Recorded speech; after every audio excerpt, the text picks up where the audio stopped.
तर हे बघा, आज आम्ही निघालो होतो बारामतीला स्वामींच्या मठात. तर हा गडी तर यायला तयारच नव्हता, चिडला होता भरपूर, चालत जायचं आहे म्हणून.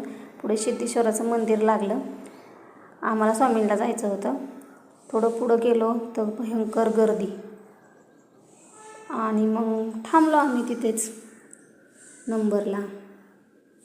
भरपूर गर्दी होती, गुरुवार होता ना आज, त्यामुळं नंबरला थांबल्यानंतर अर्ध्या तासानंतर नंबर आला. आणि मग तिथे थोडंसं बघ म्हटलं, इकडे राजा, चिडू नकोस. आणि इतकी गर्दी होती आत पण. गुरुवारमुळं काय झालं या बाळाला, अचानकच ते बाळ माझ्याकडे बघितल्यानं आलं माझ्याकडे मांडीवर झोपायला. त्याला म्हटलं ये आपण जरासं फोटो काढूया. तो पण हात करतोय. काय वाटलं असेल ना त्याला, त्याची माझी ओळख नाही काय नाही, अचानकच माझ्यासोबत आला. असं होतं आजचा दिवस. दर्शन झालं,